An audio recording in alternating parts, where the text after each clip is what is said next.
Hello, beautiful people, and welcome back to Oba's Trending Gist. Today, we are diving deep into the political drama that got everyone talking. It involved the outspoken FCT Minister Nyesom Wike and his recent fiery comments about the former secretary to the government of the Federation, Babachir Lawal.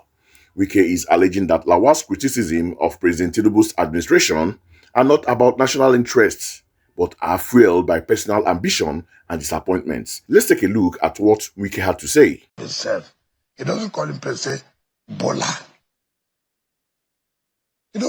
If you have a problem with Mr. President before he became a president, there's nothing wrong in you finding a way to sort that problem. Take for example, when Mr. President chose his vice presidential candidate, today the vice president of the country, I was one of those that Babachir Lawal visited. He came to my house in Port Harcourt, in particular, Ada George.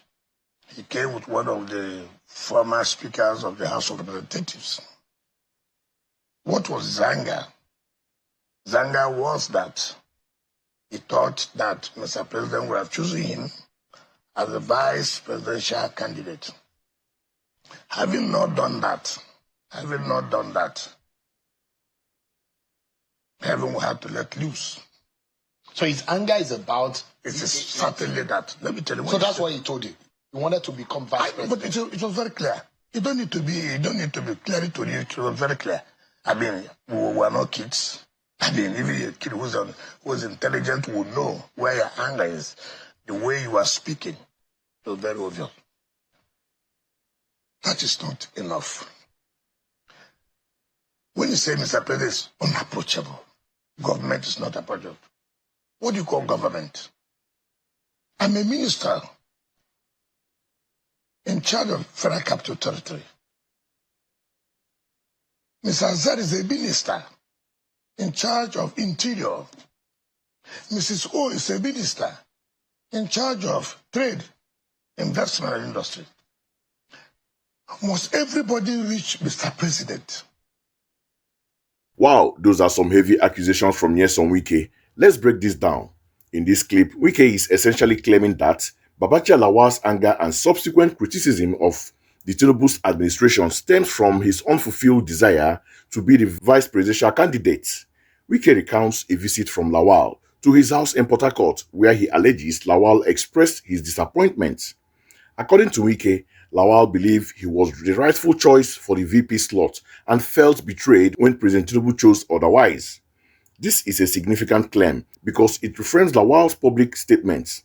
Instead of a concerned elder statesman offering constructive criticism, Wike paints him as a disgruntled politician motivated by personal loss. Wike uses this narrative to dismiss Lawal's critique that the government is unapproachable. He argues that key figures like himself, as the FCT minister and other ministers, are very much accessible and part of the government. This is a classic political move to discredit the messenger to nullify the message. He shifts the focus from the substance of Lawal's criticism to his supposed personal motives. Wike's delivery is also worth noting. He speaks with a lot of conviction and uses a very direct language, which is his signature style. By doing this, he aims to present his claims as undeniable facts, leaving little room for doubts in the viewer's mind. The mention of other political figures present during the alleged meeting adds another layer of credibility to his story. Now, for my critical take. While Nyesom Wike's revelations are explosive, we have to approach them with a critical lens. This is a classic case of political maneuvering. By questioning Lawal's motives, Wike is effectively trying to silence a prominent critic of the government administration. It is a strategy to control narrative and rally support for President Tinubu. However, does Lawal's supposed ambition invalidate his criticisms? Not necessarily. It's possible for someone to be personally aggrieved and still raise valid points about governance. The question we should be asking is, are Lawal's criticism about the performance and governance of the Tinubu's administration accurate, regardless of his personal feelings? Wike's response doesn't address the substance of this criticism, it attacks the person making them. Furthermore, this situation highlights the complex and often personal nature of Nigerian politics. Alliances are made and broken based on personal ambition and perceived betrayal.